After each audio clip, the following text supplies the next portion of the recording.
In the early hours of January 31st, 2017, a hotel guest heard a chilling sound. 6 gunshots echoing in the night. They called hotel security, and security called the police. Sheriff's office. I had a desk call me and tell me that they heard multiple gunshots. So I grabbed my key and I went down there and I knocked 3 different times like I was supposed to. And all I did was put the key in the door, open the door, and I see her laying halfway in the bathroom, him laying in the bed, and everything's covered in blood. One's in the bed and one's on the floor. How many gunshots did you hear? They said 5 to 7. Did they look dead to you? Yes, ma'am. The victims were 2 women, and the killer was nowhere to be seen. It wouldn't take long for the police to identify a suspect, William Billy Boyette, and this double murder would progress into a week-long manhunt and a killing spree. But why? Over the investigation, a conflicting picture emerged. Alicia got mad because he supposedly cheated on her with some girl. Okay. But he never mentioned the girl's name, that she was going to be dealt with. He was going to hurt her. What did she tell you about him? There were a couple times he tried to kill her. I know beyond a shadow of a doubt, I know he done killed somebody, so now he's hiding and he's going to be hiding. Certain things I'd be interested in is whether Mary was there or not. What was Billy's relationship with the women he'd killed in the first hotel? And what did this woman, Mary Rice, have to do with it? Was she his accomplice or his next victim? In a twisted story of fragmented relationships, drug dealing, and kidnapping, with the help of exclusive interview footage, let's piece together what really happened between Billy Boyette and Mary Rice. The staff member found murder victims Alicia Greer and Jacqueline Moore in a room registered in Moore's name.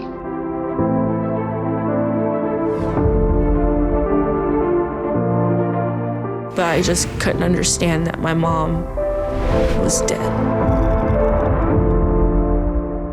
Ford Edge and put them into Peggy Rose's car, leaving the Ford Edge abandoned in the parking lot.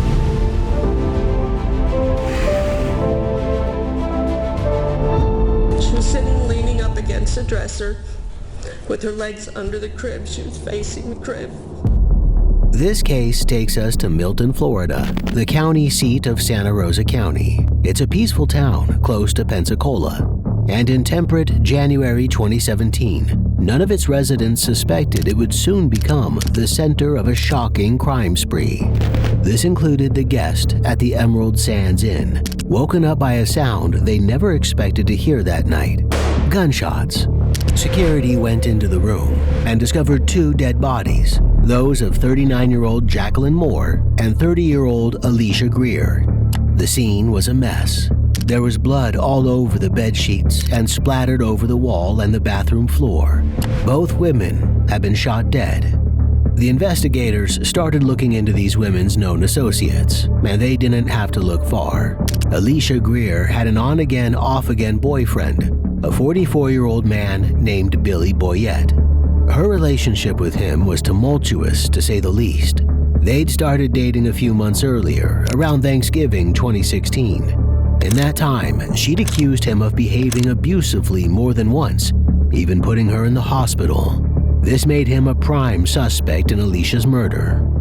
Alicia Greer was beaten so bad by Boyette, she ended up in the hospital just 10 days before she was killed.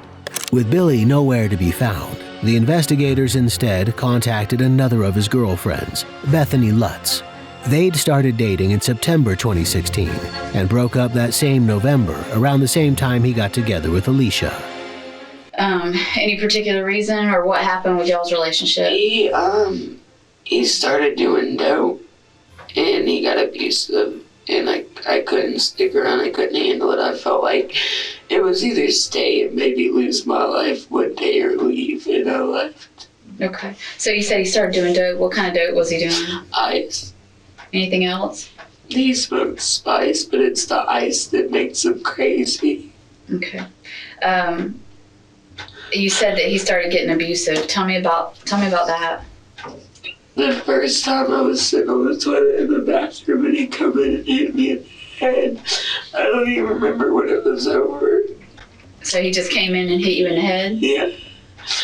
And then there's been other times he blacked both my eyes. He's broke my nose. He split my lip the last time. This is when I finally left. A picture was emerging of Billy as a violent man. Was there any repercussions of breaking up with him or anything like that, or? He showed his ass there for a while. He'd show up at the house, or he'd call or text and tell me I better answer the phone or he's gonna come out there. He wasn't a stranger to making threats, but he hadn't acted on them, at least not toward Bethany. Okay, so last time you talked to him, when was that? That was the day before yesterday. So Monday? Yes, ma'am. Okay, about what time? 2 o'clock in the afternoon.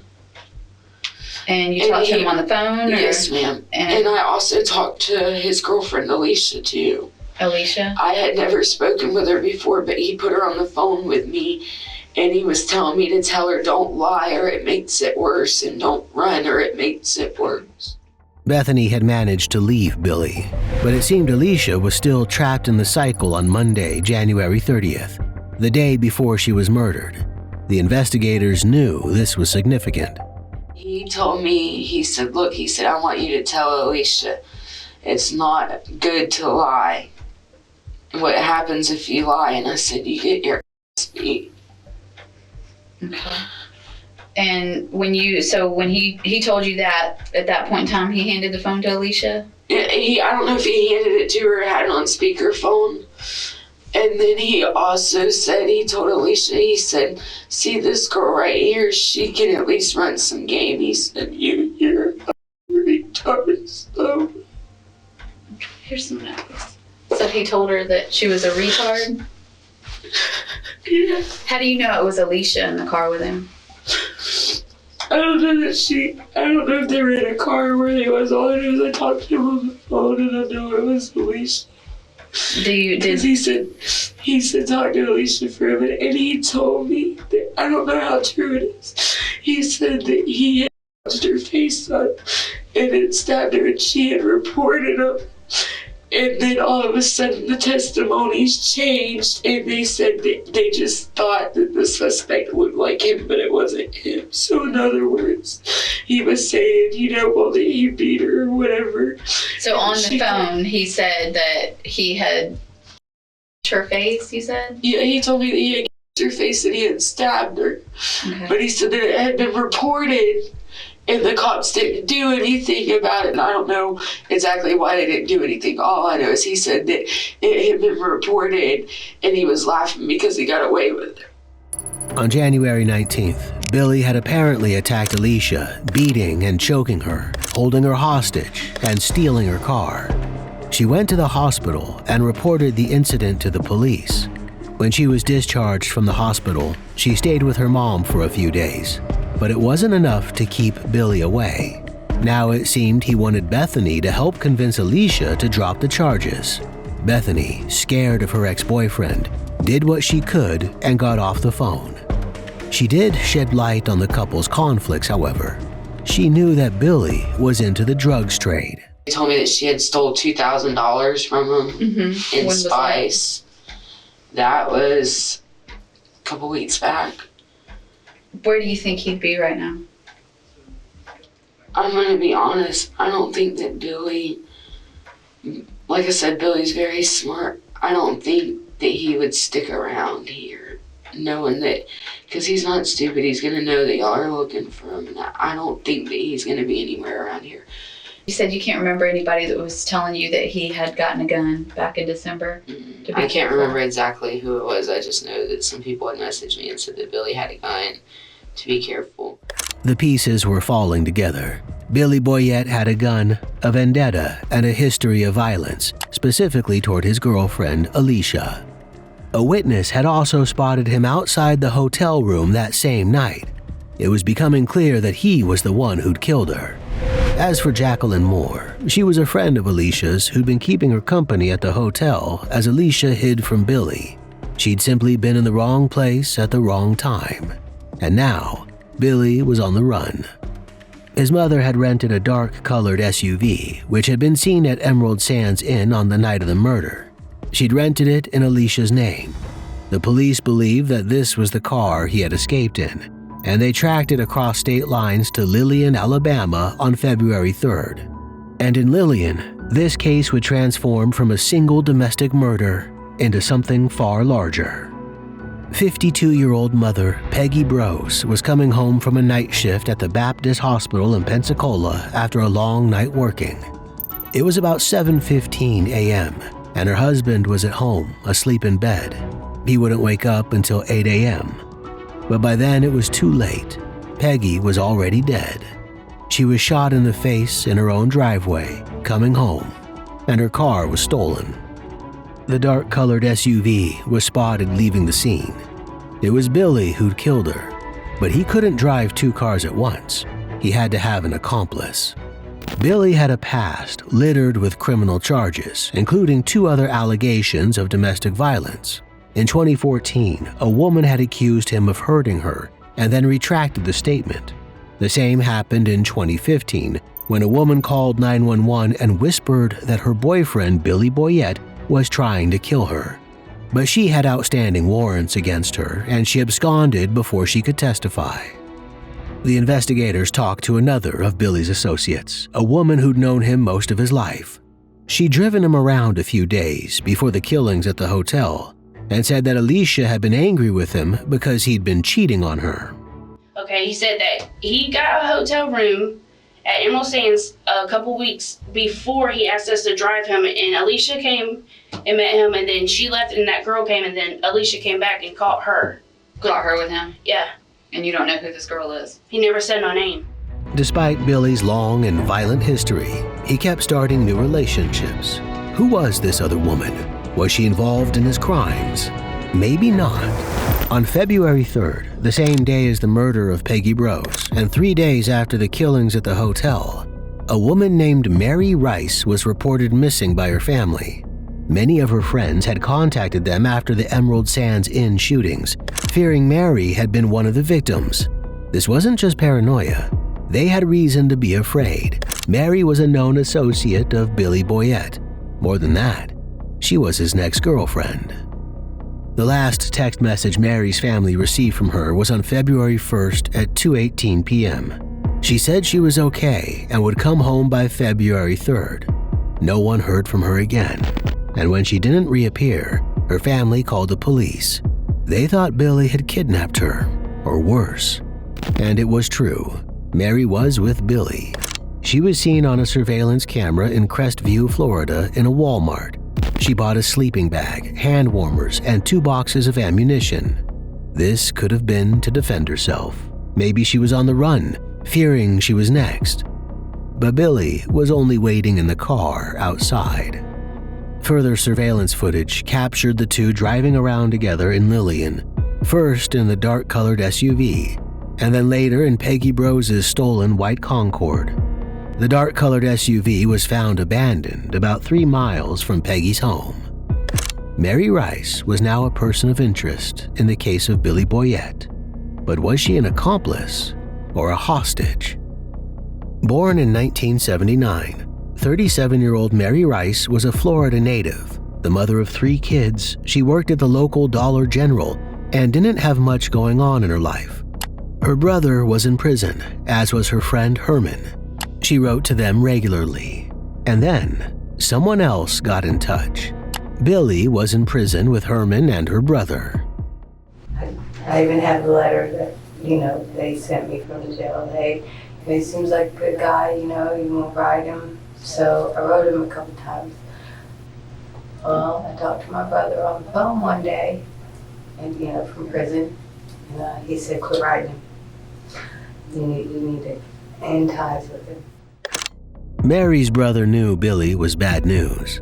She did as she said and told Herman to tell Billy she wouldn't speak to him anymore.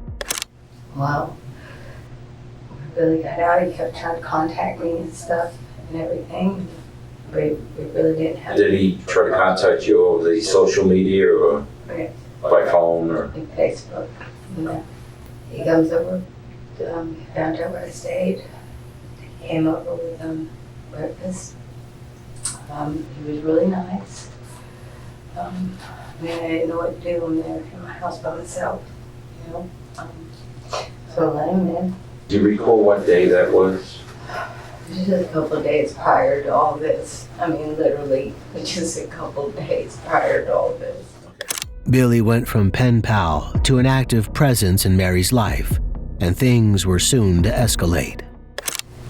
Then he called me with some crazy stuff or whatever, and I was like, well, I didn't understand any of it, and started off the phone with him. I went to sleep. Then I don't know, I'd been asleep for a while. I'm not real sure what time it was, but it was still nighttime. He come to banging on the door, and the door, my door is not a very good door. Okay, you bang on it, and it's gonna open. And he came in, and he had blood on the side of his head, and he was like freaking out, pacing the floors, and he had a gun, and he held it at me, and he told me to grab some things. And then he leave. According to Mary, Billy hustled her out of the house at gunpoint and told her to get into his car, the dark-colored SUV. Now, do you recall what day that was? I have no idea. No, I don't. I mean, he had me for so long. In the woods, out of the woods. Just going into stores, pointing guns at me. I know. All right, where did you go from there? From there, we went riding and stopped to pay for some gas. And the way he was positioned, he had the gun, and I know he could see me in the store.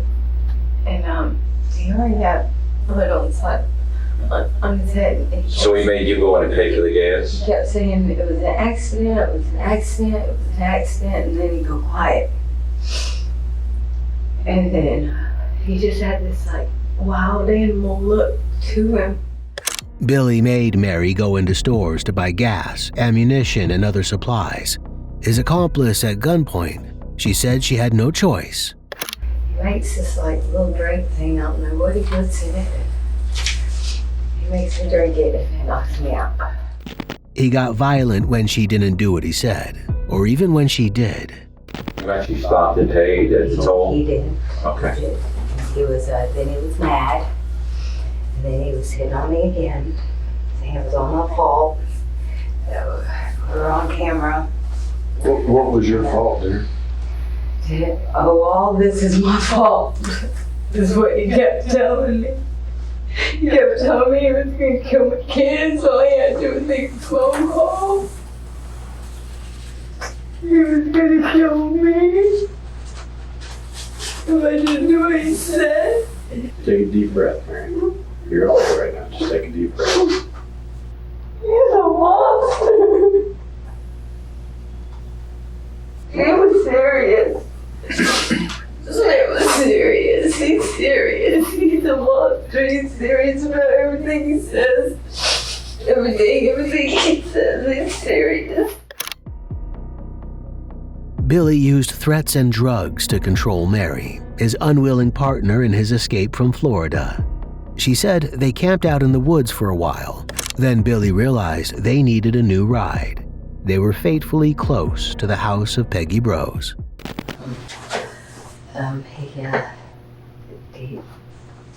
He drives down this little spot. He'd already scoped this thing out or something. And I don't know, he comes back with a white car. He was gone 5 minutes. So he goes off with the dark SUV and comes back with a white car? Yes. Where did he leave you? He left me duct taped to a tree. Mary said she had nothing to do with the murder of Peggy Bros, that Billy went off without her to change the cars, killing Peggy and coming back in a 5-minute window. But neighbors saw both cars leaving the scene, the SUV and Peggy's white Concorde. Billy couldn't have driven both of them. Mary had to be involved. She said that Billy made her drive him back to where he'd left the SUV to abandon it. What's the first thing you remember when you started driving? a gun in my side. Then they escaped back to Florida. She said they got a flat tire on the Concorde, and Billy started getting antsy about needing a new vehicle again. This was how they arrived in Pensacola, on the hunt for a new car in an escalating spree of killings.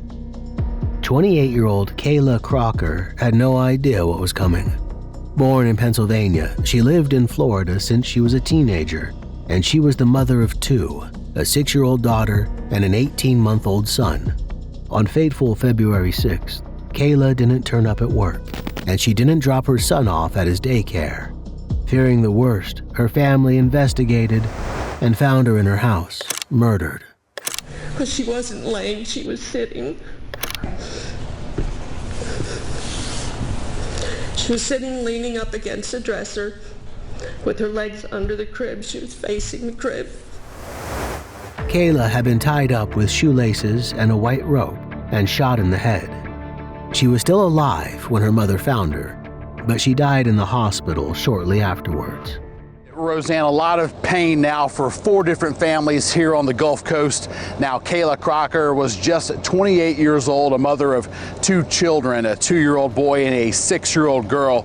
Now, the boy was actually at home when Boyette allegedly shot her.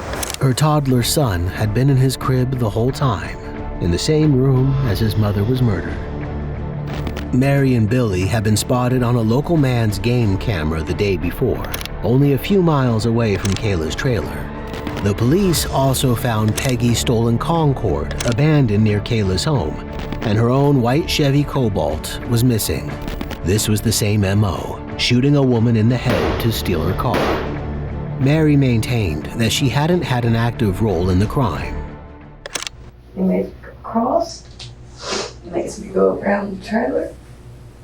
I know it was a girl because I heard her, yell what later. Car was started. Throws me in it, okay, takes the keys, follows her inside.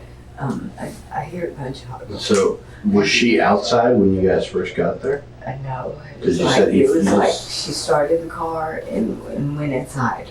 Okay. But you said he followed her inside. Yes. I mean, did you see her? Did you see her go into the house? I didn't. No. Okay. I didn't. But I heard a woman. Okay. What else did you hear? What did you hear? How do you know this woman? What did you hear? I heard I have to go to work. Mm-hmm. And my mom. I have to go to work with my mom. Something about her mother? Yeah. Okay. And I'm trying to get out these freaking doors. But, he said shot me in the back. And I got these blankets, that I'm carrying with this weapon in it and everything. Well, the doors aren't opening from the back, and I'm trying to maneuver my way to get to the front to see if I can get out the front. By then I heard a gunshot go off and out in the car he is and started up and we're gone. How do you know it's a gunshot? Right? Because it sounds like one. Okay. Just one? Yeah. Okay. And then Might have been 2, but I heard one. that's okay. So after you hear what you think's a gunshot, then He's out the door. he comes running out of the house. What's he wearing? The sweatpants and camouflage shirt that got him. A camouflage shirt. Okay. And then does he get into the car or? Yeah, he gets in the car. We go, can you get gas? There's a Hardee's right next door. Okay. Right next door, because we got breakfast. Okay, he let me eat. I couldn't eat at all because my stomach is shrinking. Mary, slow down just a second, okay? Okay.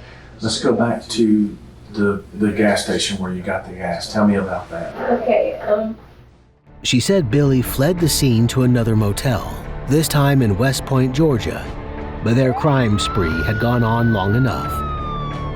The police discovered Kayla's Chevy parked outside the motel the next day, February 7th, and they tried to arrest Mary and Billy. Mary surrendered, but Billy did not. Moments after Mary gave herself up, The police heard a gunshot from inside the room. Billy had shot himself rather than give himself up to the police. The killing spree was over, but with Billy dead, only Mary could tell the police what her involvement in the crimes had really been. Was she an accomplice, or was she a victim? She insisted that she was a victim. The police pressed her on the inconsistencies in her story, like the switching of cars after Peggy's murder. All of those memories that you have right there are from the exact point where you heard the gunshot. You weren't tied to a tree. Were you in the car then when you heard the gunshot in the black car? No, I was not. I was not in the car. I was not. I was close by, but I was not in the car. Someone else was with him. He met somebody. I don't know who. They had masks. Full mask. Now she claimed there was a third person involved in the spree. Just look at me and let's be honest with each other right now. There wasn't a third person there then. It was just you and Billy, right? Right. Okay. In my head. And then when you guys got to it's actually a food tiger where the parking lot was. There's surveillance of both you guys, Billy getting out of the white car and unloading stuff out of the black car. You getting out of the black car and helping to move stuff from the black car to the white car as well, and then you both getting in the white car and leaving. Yeah, and you see where he gets mad at me. So like I said, there was never a third person was there. No. Okay. Why did you tell me that? Mary's story began to unravel. She revealed she'd lied about the murder of Kayla Crocker, too. She'd actually gone inside the house. You said something about tying her up. Yeah, he told me to tie her up. I said, I'm to tie her up. He's like, you know, he hits me, and you know, I get to where I'm almost out the door with the stuff, you know, and I was gonna keep running if I could get out the door. You know what I mean? And he stops me there, and he says, pick up that rope and give it to me. And I'm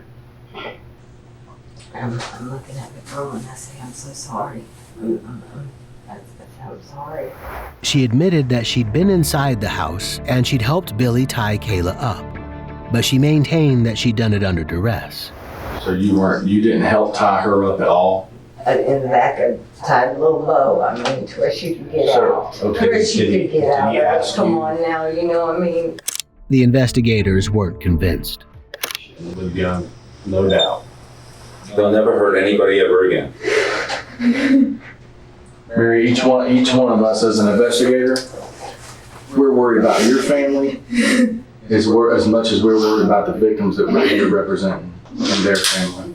We care as much about your family as we do about those individuals out there as well. Billy cannot hurt you anymore. Billy cannot hurt your family anymore. But sometimes we make mistakes, and we have to own up to those mistakes. But Mary didn't own up to anything. The investigators turned to her known associates. See, Mary Rice is my cousin through marriage. And the whole deal with this Billy Boyette, and I've heard so many stories with her being missing, then her being involved. And She's not missing. We have pictures of them together in stores, out in the woods. And she's actually involved in it? She doesn't look like she's under any duress. She's walking away from him in the store, driving a separate car. I know Mary, and I just don't see her being okay with murdering people.